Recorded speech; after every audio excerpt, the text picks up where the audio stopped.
Por tanto, arrepiéntete, pues si no, vendré a ti pronto y pelearé contra ellos con la espada de mi boca. El aviso del Cristo resucitado es que va a declararles batalla. Debemos fijarnos en que no dijo pelearé contra vosotros, sino pelearé contra ellos. Él no estaba disgustado con toda la Iglesia, con todos sus miembros, sino solo con aquellos que trataban de desviarla y apartarla de él. La amenaza del Cristo resucitado es que peleará contra ellos con la espada de su boca. Esta imagen se nos ofrece de manera impactante y muy visual, recordándonos a la espada de los conquistadores de la antigüedad, que servía para conquistar nuevos territorios y defenderlos del enemigo. ¿Y cuál es la espada de Cristo, estimado oyente?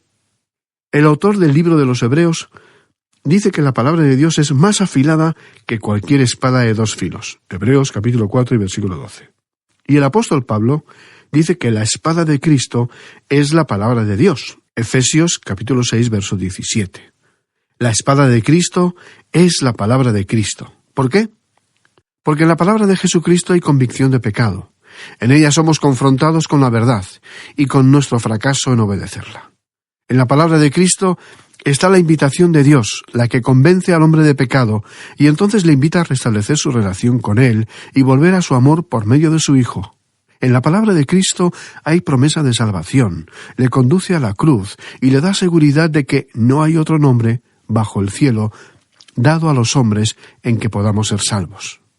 La conquista de Cristo es su poder para ganar a las personas al amor de Dios. Dice así el versículo 17. El que tiene oído, oiga lo que el Espíritu dice a las iglesias.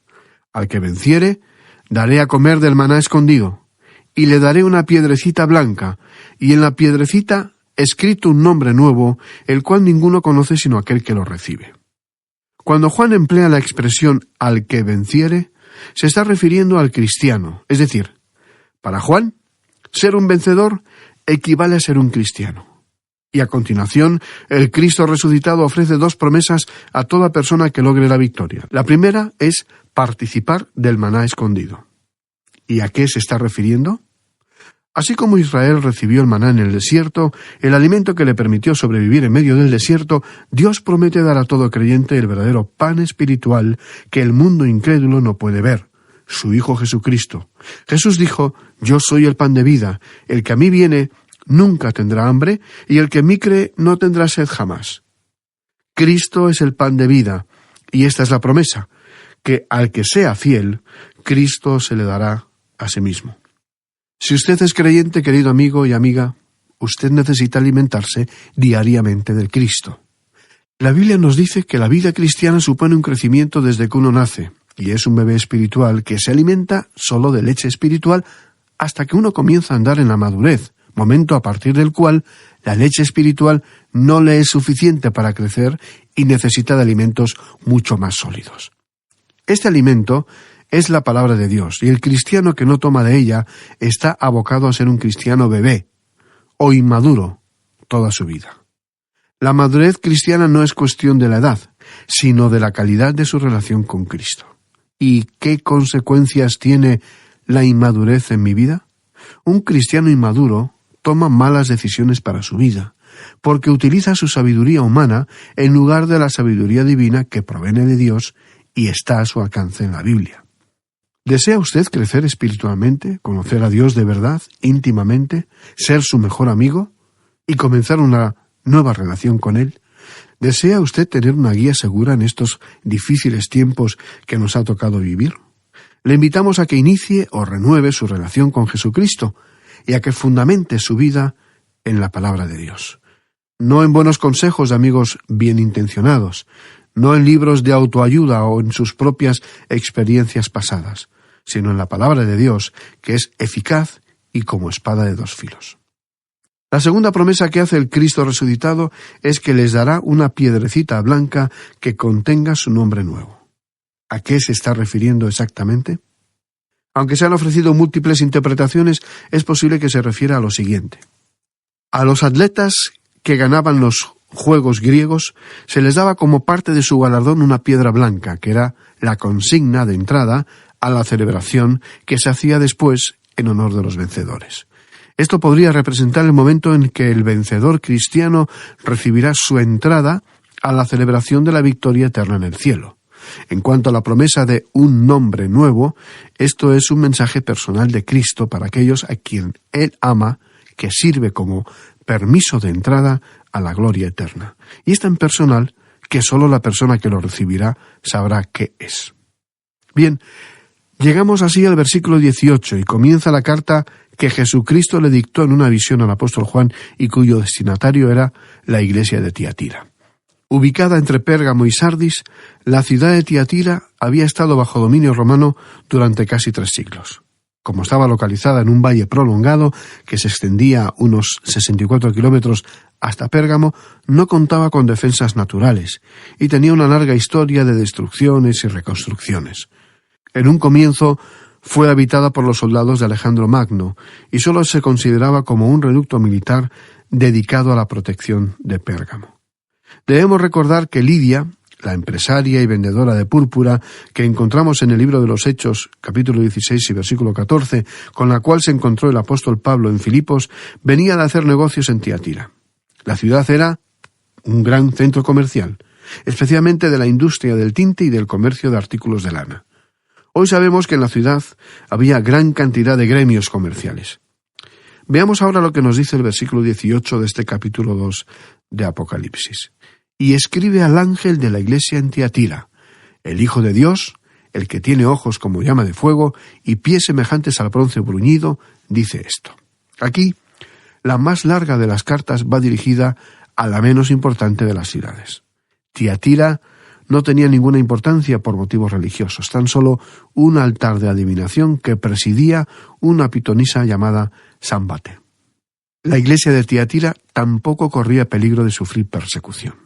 El Señor Jesucristo dice aquí en el versículo 19 de este capítulo 2 de Apocalipsis: yo conozco tus obras, y amor, y fe, y servicio, y tu paciencia, y que tus obras postreras son más que las primeras.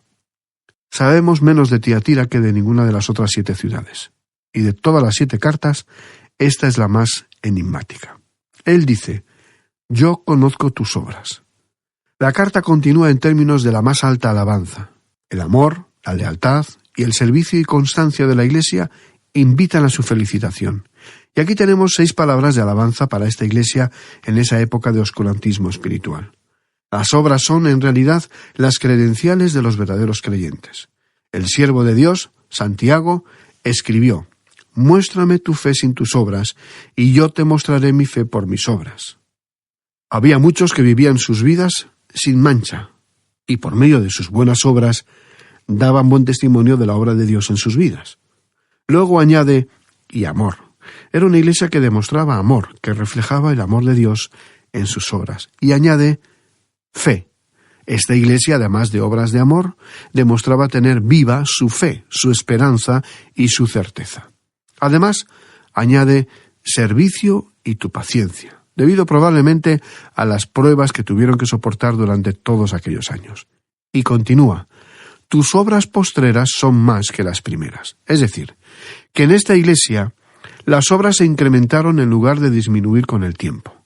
Estas 5 virtudes son generados en el interior de los creyentes por la obra y gracia del Espíritu Santo.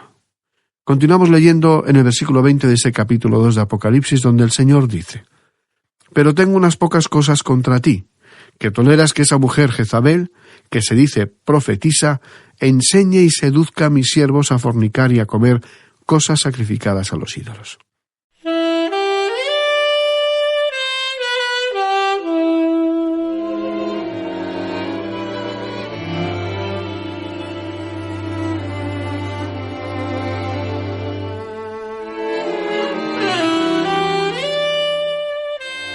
A continuación, viene la condenación de una mujer llamada Jezabel, que podría ser un seudónimo para aludir a cierta mujer que ejerció gran influencia en la Iglesia, similar a cómo Jezabel influenció a los judíos del Antiguo Testamento para cometer idolatría e inmoralidad.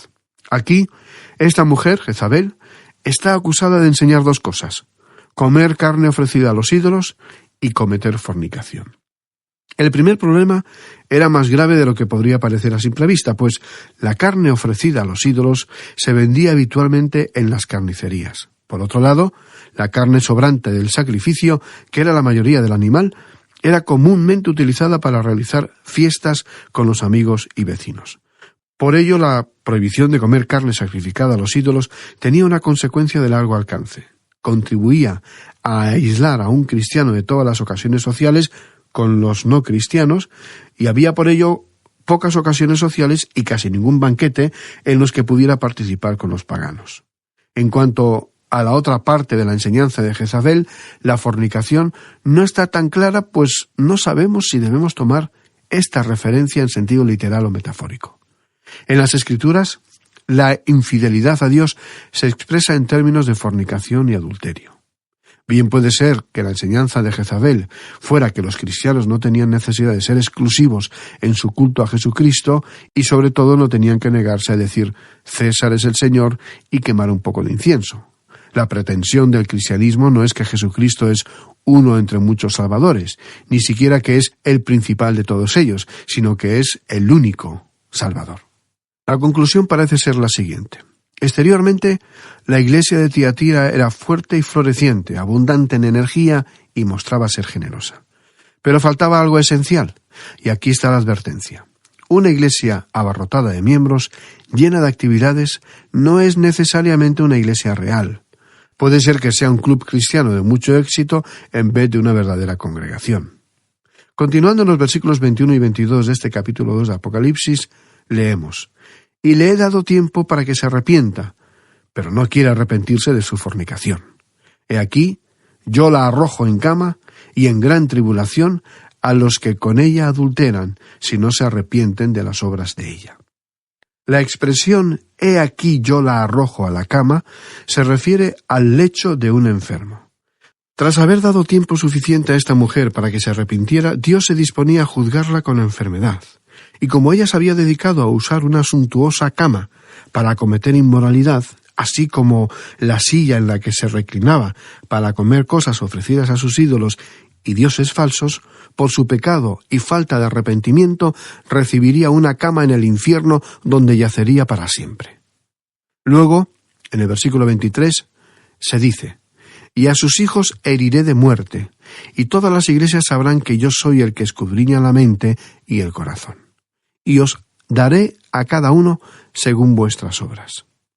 La iglesia de Tiatira tenía ya unos 40 años de existencia cuando el apóstol y evangelista Juan escribió estas palabras, y la enseñanza de esta mujer había producido una segunda generación que practicaba las mismas disipaciones.